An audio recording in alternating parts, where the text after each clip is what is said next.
This channel does not promote any violent, harmful, or illegal activities. All content provided by this channel is meant for an educational purpose only.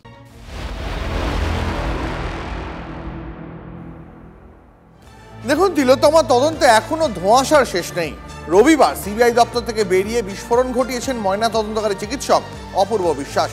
তিলোত্তমার কাকা পরিচয় দিয়ে কেউ নাকি ওই দিনই ময়না তদন্ত করতে চাপ দিয়েছিলেন। মাসকট স্পিন কন্ট্রোল ল্যাবের পরীক্ষায় এটি প্রমাণিত। কেয়াসেট আলোপেক্স পেন্টা অ্যাক্টিভ নতুন চুল গজাতে সাহায্য করে, চুল পড়া বন্ধ করে। Keyaseth Alopex Penta Active 10 hair fall প্রবলেমের একমাত্র সলিউশন।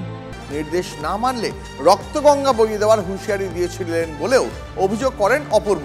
কিন্তু 24 ঘন্টার মধ্যে রাতারাতি পাল্টি খান ওই চিকিৎসক।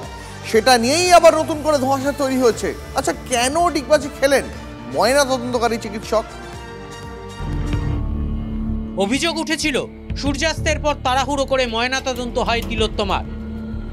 পরেও চলে গেছিলাম টালা থানায় বডি ফ্রিজ আপ করার জন্য, তখনও পুলিশ আমাদের হেল্প করেনি, তখন আমাদের প্রেশার দিয়েছে।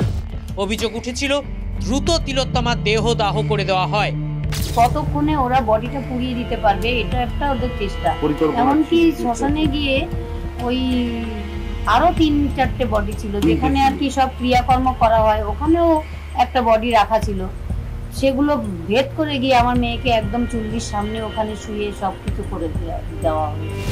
তাড়াহুড়ো কেন হলো? কারো চাপ ছিল? রবিবার সিবিআই দপ্তর থেকে বেরিয়ে বিস্ফোরক কথা শুনিয়েছিলেন ময়না তদন্তকারী চিকিৎসক মেডিকেল বোর্ডের প্রধান অপূর্ব বিশ্বাস। করার জন্য মেয়ের কাকা পরিচয় একজন ছিল, যে বলেছিল ওই দিনকে পোস্টমর্টম না হলে রক্তগঙ্গা বইয়ে দেবে, ওই দিন পিএম না হলে রক্তগঙ্গা বয়ে যাবে। এক্স কাউন্সিলর বলে একজন কেউ ছিলেন, নাম বলতে পারবো। এক্স কাউন্সিলর বলেছিলেন? ওনার বাড়ির বলেছিলেন, আমাকে বলেছিলেন, ওনার রিলেটিভ একজন, নট ব্লাড রিলেটেড, মেবি বাইরের। কেই কাকা, কেই এক্স কাউন্সিলর?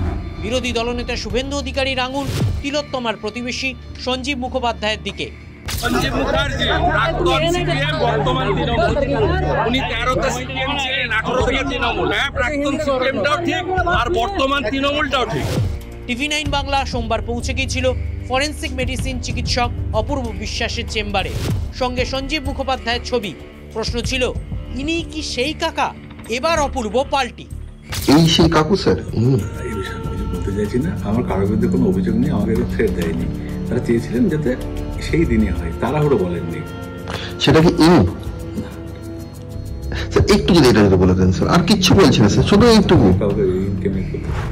রবিবার রাত আর সোমবার দুপুর কয়েক ঘন্টার মধ্যে ডিগবাজি। কেন বদলে গেল বয়ান? কারো চাপে? উত্তর নেই। তবে ময়না তদন্ত নিয়ে আরও ধোঁয়াশার জন্ম দিয়েছেন অপূর্ব বিশ্বাস। TV9 বাংলার সামনে চাঞ্চল্যকর স্বীকারোক্তি।